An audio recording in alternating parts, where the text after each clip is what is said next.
Gledalke in gledalci, lepo pozdravljeni v oddaji Soboški ekran. Mesec je naokoli in ponovno je čas, da pogledamo, kaj se je in kaj se dogaja v mestni občini Murska Sobota. Z nami v studiu Srečko Đurov, direktor mestne uprave. Lepo pozdravljeni. Lepo pozdravljeni. Torej, na zadnji seji mestnega sveta je bil sprejet proračun za tekoče leto, v sklopu katerega pa je zagotovo največ prahu dvigoval paviljon iz svetovne razstave Expo v Milanu. V kratkem bi naj bilo znano, v katero občino bi naj šel ta paviljon, kako trenutno stojijo zadeve. Rok za prijavo na javni poziv Spirita se je iztekel 10.3. Spirit je takrat kmalu zatem sporočil, da bi naj v roku 14 dni dejansko tudi prišlo do samega izbora, na osnovi katerega bi se vlada prvo odločila, kdo bo končni upravljavec samega paviljona. Mi v tem trenutku same odločitve strani vlade še nismo prejeli, jo pa nestrpno pričakujemo iz dneva v dan. Kljub temu, da še ni jasno, kje bo paviljon, pa je le-ta že v Murski Soboti. Tako je, Spirit je bil dolžan paviljon odstraniti do določenega roka. Glede na to, da sama odločitev še ni bila sprejeta, so morali sprejeti odločitev, da se ga nekje začasno skladišči. Tudi po informacijah, ki smo jih dobili tudi s pomočjo vas, smo izvedeli, da je paviljon dejansko skladiščen na teritoriju mestne občine Murska Sobota. V sklopu proračuna oziroma proračunu pa je za postavitev paviljona oziroma za ureditev samega paviljona predvidenih 1 milijon evrov. Kaj bo pa recimo s tem denarjem, če Murska Sobota ne dobi paviljona? Mi še vedno verjamemo, da bomo paviljon dobili. Ta denar je predvsem planiran za to, da v letošnjem letu dokončamo komunalno infrastrukturo, katera je potrebna v povezavi z samim paviljonom. Namreč paviljon bo umeščen v neposredno bližino Soboškega jezera in med avtocesto. Zato je potrebno določena vlaganja, kar se tiče komunalne infrastrukture. Nameravamo tudi urediti temeljno ploščo in postaviti paviljon do točke, da ob montaži še uredimo samo fasado. Ostalo pa bo naslednje leto skladno z projektno dokumentacijo in finančnimi viri. Bo pa ne glede na paviljon verjetno potekala oziroma se bo začela urejati okolica Soboškega jezera?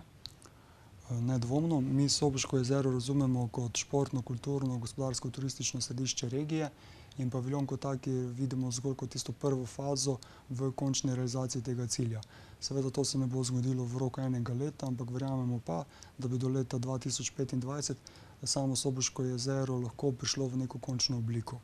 Torej razumemo ga pa kot neko gospodarsko, torej kot središče v regiji, kjer je možno imeti na voljo različne aktivnosti, različne dejavnosti, ki se predvsem zadevajo gospodarsko, turizem, šport, kulturo. Če še ostaneva pri proračunu, kljub nižjim povprečninam pa bodo socialni transferji vseeno ostali v istem obsegu kot v minulem letu. Tako je. Zdaj sam proračun je bil sprejet na zadnji seji mestnega sveta. Mi menimo, da je proračun razvojno naravnan, upoštevajoč finančne zmožnosti občine in tudi potrebe občank in občanov. Daje pa dobro izhodišče za nadaljnji razvoj občine. Mi, kljub temu, da so proračunski prihodki iz naslova povprečnine po naših ocenah za 2 milijona evrov nižji, nismo zmanjševali sredstev tam, kjer menimo, da bi najbolj občutili občanke in občane, torej tudi na področju socialnih transferov. Kljub temu smo planirali tudi kar nekaj sredstev, na osnovi katerih pa verjamemo, da bomo uspeli pripraviti projektno dokumentacijo, ki je pa podlaga za črpanje evropskih sredstev, ki jih nameravamo izpolniti v prihodnjih letih. V lanskem proračunu mestne občine Murska Sobota je bilo za izvajanje javnega prevoza Sobočanca predvidenih dobrih 265 tisoč evrov, kar je po mnenju občinske uprave preveč. Zakaj in kakšne spremembe se obetajo na tem področju? Torej, Sobočanec se ne bo ukinil. Prvo, da pojasnim to. Tisto, kar pa mi razmišljamo in tako na področju Sobočanca, kot tudi na vseh ostalih postavkah, kako za isti denar dobiti več oziroma kako dobiti več za manjši denar. Kot sami veste, se soočamo z nižjimi prihodki iz naslova povprečnine in tudi ostalih virov, zato smo dolžni najti rešitve, ki hkrati občanom zagotavljajo isti nivo kvalitete storitve, hkrati pa za nižje stroške. Tako da Sobočanec se ne bo ukinil, se pa konstantno iščejo neke rešitve, ki bi zagotavljale nižje stroške. To so možnosti od tega, da se uvedejo manjši avtobusi, ki imajo nižjo potrošnjo, ki so tudi bolj primerni za potrebe mesta, kot je Murska Sobota. Občina že dolgo išče rešitve, kako obuditi mestno jedro, dogajanje v mestnem središču In ravno v prihodnjih dneh bodo potekale predstavitve projektnih nalog študentov za arhitekturo, ki so se lotili ravno te ureditve mestnega središča. Ste mogoče dobili, oziroma boste dobili mogoče kakšne dobre ideje? Torej, mi smo že imeli malo ta privilegij, da smo že malo vpogledali v opravljeno delo.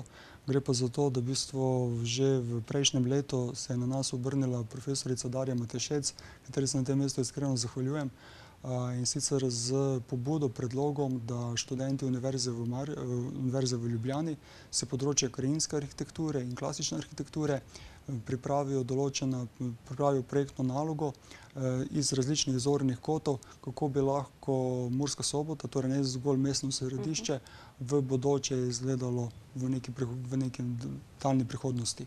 Upoštevajoč lengo, prometne značilnosti, se pravi neke dejavnosti, katere so v mestu že, oziroma nekaj, kar bi se že eventualno dalo spremeniti, vezano na Muro, mestno središče, fazenerijo in ostalo okolico okrog mesta. Tako da ta projektna naloga je do neke mere že narejena, mislim, da jo ravnokar dokončujejo, in v prihodnjih dneh bo predstavljeno tudi širši strokovni javnosti in dano na razpolago. Kdaj bi pa recimo, ne glede na te projektne naloge študentov, občina začela s kakšnimi deli v središču mesta, oziroma s preurejanjem središča mesta? Torej, določene dele že potekajo. Tisto, kar bo verjetno zelo hitro vidno, je predvsem vezano na neposredno mestno središče, kar se tiče samega križišča v krožišče. To samo krožišče, se pravi, ne zgolj ob hotelu Zvezda, ampak tudi še na lokaciji Lendavske ulice, kjer prav tako prihaja do določenih zamaškov, in tudi v neposredni bližini trgovskega centra Hofer.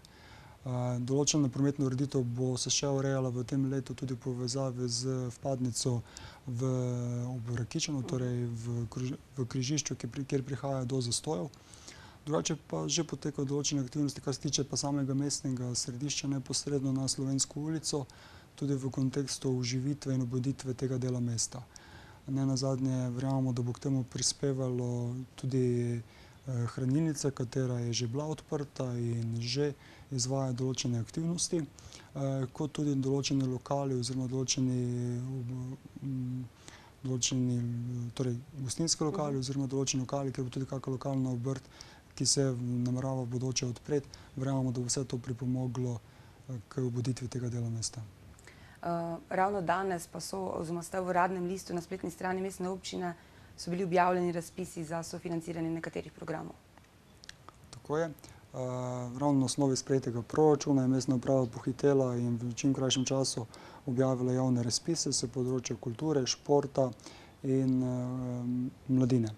Zdaj, rok za prijavo je, mislim, da se bo iztekel proti koncu tega meseca, oziroma proti koncu meseca aprila. Edino rok za šport je malo krajši, zato tisti, kateri se nameravajo prijaviti na omenjen javni razpis, jih pozivam, da ne čakajo zadnji dan in da v čim krajšem času oddajo svojo prijavnico z vsemi zahtevanimi prilogami. Mi se bomo pa potrudili, da v čim krajšem času odločimo in posledično, se pravi, vsem izvajalcem teh programov v čim krajšem času zagotovimo potrebna sredstva. Vse informacije pa najdejo na vaši spletni strani. Tako je. Pred tedni je veliko prahu dvignila informacija, da naj bi ob povečanem številu prosilcev za azil bili le-ti nastanjeni tudi v prostorih nekdanje oziroma stare ekonomske šole v središču mesta. Zdaj, vlada je v enem izmed svojih prvih načrtov, mislim, da je bil to kontingentni načrt, v poletnih mesecih prejšnjega leta dejansko planirala ekonomsko šolo kot možen objekt. Mestna občina je takoj, ko je ta načrt bil objavljen, poslala na vlado dopis, kjer se je do tega objekta opredelila negativno, namreč in z vidika potrebnih vlaganj, ki bi bilo potrebno v ta objekt vložiti, kot dejstvo, da je objekt prej potreben rušitve oziroma da ni primeren, ni varen, se pravi za to vrstno bivanje oziroma za to vrstni namen, kot tudi do tega, da je sam objekt v centru mesta. Mi smo se takrat na vlado poslali ta dopis, se od njega opredelili negativno in vlada je kmalu zatem ta objekt tudi umaknila iz tega kontingentnega načrta oziroma iz načrta možnih lokacij, kjer bi se lahko uporabili za to vrstni namen. Tako da v ekonomski šoli beguncev ne bo. Vkolikor bi pa dejansko prišlo do neke odločitve vlade, da se nekje na teritoriju mestne občine begunci nastanijo, bo pa o tem pravočasno obveščena tako javnost, kot tudi mestni svet, ki se bo do tega vprašanja tudi opredelil oziroma o tem tudi odločal. Torej beguncev v stavbi stare ekonomske šole ne bo. Kakšni so pa drugačni načrti s to stavbo? V lanskem letu se je omenjalo, da naj bi prišlo celo do rušenja stavbe. Torej, mi smo imeli že sestanke z predstavniki Ministrstva za javno upravo na to temo. Čakamo še vedno njihov dogovor, ki lahko gre v smer različnih možnosti. Možnost je tudi, da se lahko zgodi samo rušitev. Možnost je, da se pravi, sam objekt prenese v last mestne občine in da se zagotovijo potrebna sredstva za samo obnovo tega objekta. In potem smo počasi že tu, kjer so možnosti izpete. Skratka, ali se bodo zagotovila sredstva za samo obnovo, ali se bodo pa zagotovila sredstva za samo rušenje objekta. Ni pa ta objekt v lastni mestne občine in mi, podobno kot tudi občani, čakamo odločitev vlade do tega vprašanja. Če bi pa mogoče objekt prišel potem v last mestne občine, kaj bi recimo naredili z njim? Bi ga porušili oziroma kakšno vsebino bi mu dali?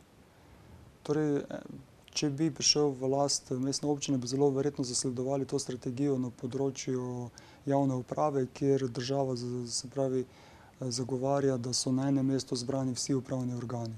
Torej, da bi v neposredni bližini mestne občine in upravne enote še bili drugi upravni organi, ali CSD, Zavod za zaposlovanje, Zavod za pokojninsko zavarovanje, skratka, da občan oziroma državljan dejansko na enem mestu ima v zelo majhnem krogu na voljo vse upravne storitve. Konec februarja pa je prišlo tudi do ene spremembe, namreč zbirni center za ločeno zbiranje odpadkov je bil premeščen na drugo lokacijo. Tako je, iz same kopališke v neposredni bližini javnega podjetja Komunale je zbirni center bil prenešen na drugo lokacijo, na Obrtno ulico. Zbirni center je odprt, mislim, da med tednom med 9 in 18 uro in v soboto, mislim, med 8 in 14 uro, v nedeljo pa zaprt. Tako da vse občane, ki potrebujejo zbirni center, vabim, da se iz prejšnje lokacije obrnejo na to novo lokacijo. Če še samo za konec, minulo nedeljo je bil v Murski Soboti vplačan dobitni listek, kateri je srečneža razveselil kar z 1 milijonom evrov. Sicer to ne pomeni, da je dobitnik ravno iz mestne občine. Kaj pa če je? Zakaj bi recimo občina namenila ta denar? Mi mu najprej čestitamo za srečnemu dobitniku, čestitamo za sam prijem. Zdaj, mi res nemamo še v tem trenutku podatka, kje prebiva dobitnik oziroma dobitnica. Vkolikor bo mestna občina prejela ta sredstva in se bo izkazalo, torej, da je dobitnik iz mestne občine, jih bomo uporabili tam, kjer verjetno so v tem trenutku najbolj potrebni. To je zagotavljanje različnih programov, predvsem kar se tiče, v tem primeru verjetno kar se tiče mladih.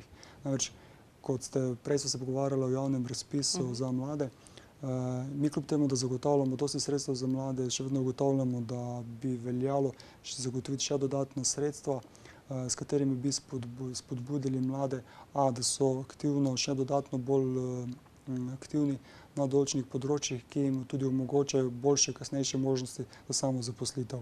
In zelo verjetno, kljub temu, da še te odločitve nismo sprejeli, in če bomo primorani, da to odločitev sprejemamo, bi verjetno poskušali ta denar nameniti predvsem za mlade. To so verjetno tiste lažje odločitve, ko je denar kar nenadoma pride. Tako je. Prav, najlepša hvala vam za obisk v našem studiu in za te informacije. Najlepša hvala. Vam, drage gledalke in gledalci, pa hvala za pozornost in nasvidenje.